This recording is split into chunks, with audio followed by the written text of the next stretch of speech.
Hi friends, അപ്പോൾ ഇന്നത്തെ video ഒരു ഡ്രിങ്കിൻ്റെയാണ്. ഞാനും ആദ്യമായിട്ടാണ് കേൾക്കണത്. കൊമ്പൂച്ച പറഞ്ഞിട്ട്, ഇത് കുമ്പായി പറഞ്ഞിട്ടൊരു ട്രിവാൻഡ്രം ബേസ്ഡ് കമ്പനിയാണ്.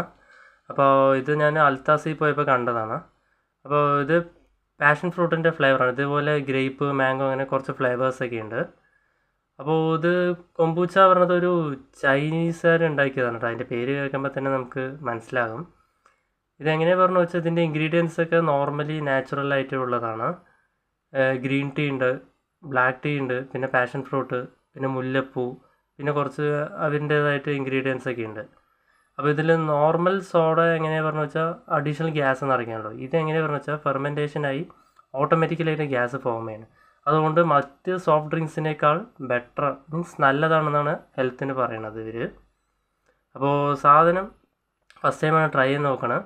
എങ്ങനെ ഉണ്ടാവുന്നൊന്നും അറിയില്ല. ഇത് ഗ്ലാസ് ബോട്ടിലാണ് അവർ തരണത്. അപ്പോൾ നമുക്കത് തന്നെ വീട്ടിൽ തന്നെ കൊണ്ടുവന്ന് കഴിക്കാം. ഇത് മെയിനായിട്ട് അവർ പറഞ്ഞത് ഫ്രിഡ്ജിൽ വെച്ചിട്ട് വേണം കഴിക്കാമെന്നാണ് പറഞ്ഞത്. തണുപ്പിച്ചിട്ട് വേണം കഴിക്കാൻ, ചൂടുള്ള സ്ഥലത്തൊന്നും വയ്ക്കാൻ പാടില്ല. അപ്പോൾ ഇതിൻ്റെ വില വരുന്നത് 149 രൂപയാണ് കേട്ടോ ഈ ചെറിയ കുപ്പിക്ക് വരുന്നത്. അപ്പോൾ അതിൻ്റെ അത്രയുള്ള ടേസ്റ്റ് ഉണ്ടാവുമെന്നൊന്ന് ട്രൈ ചെയ്ത് നോക്കാം. അപ്പോൾ എല്ലാവർക്കും ചിയേഴ്സ്, ഒന്ന് ട്രൈ ചെയ്ത് നോക്കാം. അപ്പോൾ സാധനം കുടിച്ച് എനിക്ക് ആദ്യം തന്നെ മുല്ലപ്പൂവിൻ്റെ ഇത് കിട്ടി. അപ്പം മുല്ലപ്പൂ ഒന്ന് ചവച്ചിറക്കി, അത് വലിയ ബുദ്ധിമുട്ടൊന്നുമില്ല. സാധനം ഒരു വൈനിൻ്റെ ടേസ്റ്റൊക്കെ കിട്ടുന്നുണ്ട് കേട്ടോ. സാധനം കുഴപ്പമില്ല, നന്നായിട്ടുണ്ട്. Okay guys, by.